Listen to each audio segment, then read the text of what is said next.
नमस्कार निराधार बांधवांनो, मागील काही महिन्यांपासून तुमचेही योजनेचे पैसे बंद झालेत का?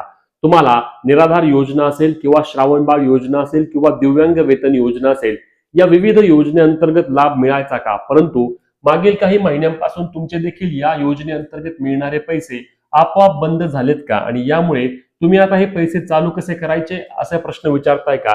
कारण अनेक लाभार्थी बांधवांचे मला मेसेज आले की आम्हाला अचानक मिळणारे हप्ते बंद झाले आहेत, आम्ही काहीही चूक केली नाही तरी देखील आम्हाला निराधार योजनेमध्ये मिळणारे पैसे बंद झालेत, तुम्ही काहीतरी यावर पर्याय सांगा जेणेकरून आम्हालाही योजनेचे पैसे चालू होतील, कारण आम्हाला याची नितांत गरज आहे. लाडकी बहीण योजनेबाबत सर्वजण सांगत आहेत, परंतु तुम्ही एकदा निराधार बांधवांबद्दल देखील एक व्यवस्थित अपडेट द्या जेणेकरून आमचे हे पैसे सुरळीत सुरू होतील. त्यासोबत हे 2,500 रुपयांचा काय विषय आहे, 2,500 रुपये नक्की येत आहेत का?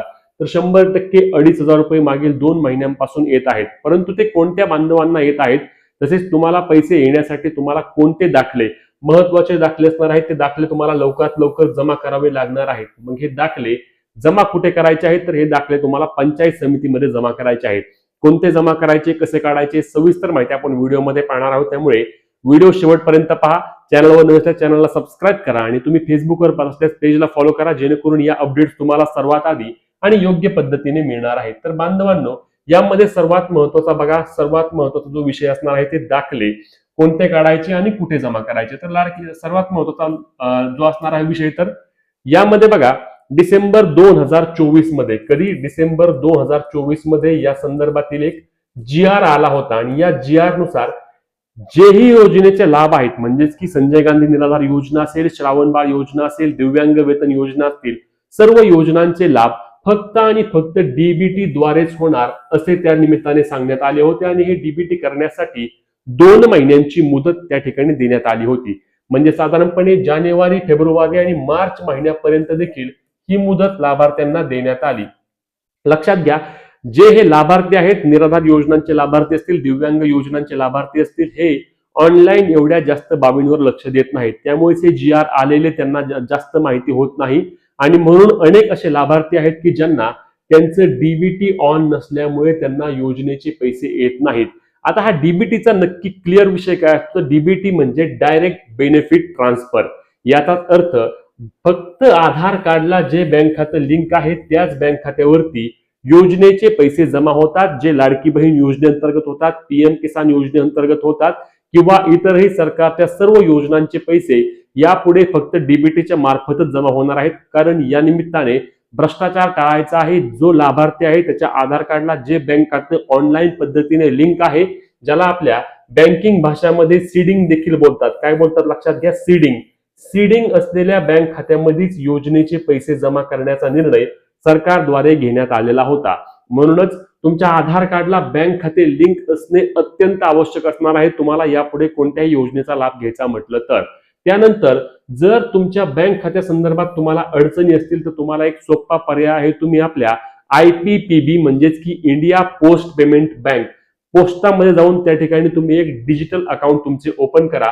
कारण पोस्टामधील अकाउंट तुमच्या आधार कार्डला डायरेक्ट लिंक होतं. काय होतं? डायरेक्ट लिंक होत असतं आणि त्यापुढील तुमचे सर्व पैसे तुमच्या पोस्टामधील खात्यामध्ये जातील, जिथे तुम्ही फोन पे, गुगल पे किंवा पोस्टाचं देखील ऍप आहे, त्या ऍप्लिकेशन मधून तुम्ही सहज ते ट्रान्झॅक्शन करू शकता. त्यामुळे जर तुमच्या अकाउंट संदर्भात अडचणी असतील, अडचणी म्हणजे काय असतं की लक्षात घ्या, तुम्ही बँकेमध्ये जाता, तुम्हाला ऑनलाईन जास्त गोष्टी समजत नाही, तुम्ही बँकेमध्ये जाऊन विचारता की आमच्या आधार कार्डला बँक खाते लिंक आहे का? ते देखील तुम्हाला 2 मिनिटात सांगतात की हो, तुमच्या आधार कार्डला बँक खाते लिंक आहे. परंतु ऍक्च्युअल मध्ये ऑनलाईन चेक केल्यानंतर तुमचं खातं त्या ठिकाणी सीडिंग असलेलं दाखवत नाही आणि सीडिंग असलेलं नाही दाखवल्यामुळे तुम्हाला योजनेचे पैसे सरकारकडून ट्रान्सफर करता येत नाही आहेत. अनेक असे लाभार्थी आहेत की ज्यांच्या या आधार कार्डला बँक खाते लिंक नसल्यामुळे त्यांना योजनेचे पैसे येत नाहीत. याची माहिती स्वतः मंत्री जिरवाळ यांनी दिली होती. त्यानंतरही अनेक मोहिमा राबवल्या गेल्या, ज्या निमित्ताने लाभार्थ्यांनी आधार कार्डला बँक खाते लिंक करून घेण्याबाबत अनेक जागृतीचे कार्यक्रम देखील घेण्यात आले. परंतु तरी देखील अजूनही असे अनेक लाभार्थी आहेत की ज्यांच्या आधार कार्डला बँक खाते लिंक नसल्यामुळे त्यांना संजय गांधी निराधार योजना असेल, दिव्यांग वेतन योजना असेल किंवा श्रावणबाळ योजना असेल, या योजनांचा लाभ मिळत नाही. त्यामुळे सर्वात पहिली गोष्ट तुम्हाला काय करायची तर लक्षात घ्या, बँकेमध्ये जाऊन आधार कार्डला बँक खाते लिंक आहे का चेक करा. ऑनलाईन देखील तुम्ही पाहू शकता. आणि फक्त लिंक आहे का नका, तर ते सीडिंग आहे का बघा, ते ऍक्टिव्ह आहे का बघा. या 2-3 बाबी तुम्हाला बघायच्या आहेत. आता अनेक लाभार्थी म्हणतील की आमचं ऑनलाईन सीडिंग दाखवतंय, आमचं ऍक्टिव्ह आहे, सर्व बाबी आहेत, तरी देखील आम्हाला पैसे येत नाहीत. तर तुमचाही असा प्रॉब्लेम असल्यानंतर तुम्हाला काय करायचं, तुम्हाला 2 दाखले तुमच्या पंचायत समितीमध्ये जमा करायचे आहेत. हे 2 दाखले कोणते आहेत? ते 2 दाखले सर्वात महत्वाचे असणार आहेत. यामध्ये सर्वात पहिला दाखला असणार आहे लाभार्थी व्यक्तीचा हयातीचा दाखला. ग्रामपंचायतमध्ये मिळतो, ऑनलाईन देखील तुम्हाला जीवन प्रमाण मधून देखील तुम्हाला मिळेल, जे करून तुम्हाला त्या ठिकाणी तुम्ही जिवंत आहात, जो लाभार्थी आहे तो जिवंत आहे असे असल्याचे प्रमाणपत्र तुम्हाला तुमच्या पंचायत समिती कार्यालयामध्ये नेऊन जमा करावे लागेल आणि ते अपडेट देखील करून घ्यावे लागेल, जेणेकरून हा लाभार्थी जिवंत आहे असे समजल्यानंतर योजनेचे पैसे चालू होतील. पूर्वी या बाबी जास्त चेक करत नव्हते, परंतु आता या योजना अंतर्गत संजय गांधी योजना असेल किंवा आपली लाडकी बहीण योजना असेल, सर्व योजना अंतर्गत जे बाबी आहेत त्या बाबींची काटेकोरपणे जे नियम आहेत त्याची अंमलबजावणी काटेकोरपणे करण्याचं सुरू आहे, जेणेकरून जे योग्य लाभार्थी आहेत त्यांनाच योजनेचा लाभ मिळावा, हा सरकारचा यामागचा उद्देश आहे. त्यामुळे तुम्हाला देखील आता या बाबी करून घ्याव्या लागतील, कारण तुम्हाला देखील भविष्यामध्ये अडचणी येऊ शकतात, आता नाही आल्या तरी. त्यामुळे हयातीचा दाखला तुम्हाला त्या ठिकाणी पंचायत समितीमध्ये तुमच्या जमा करावा लागणार आहे.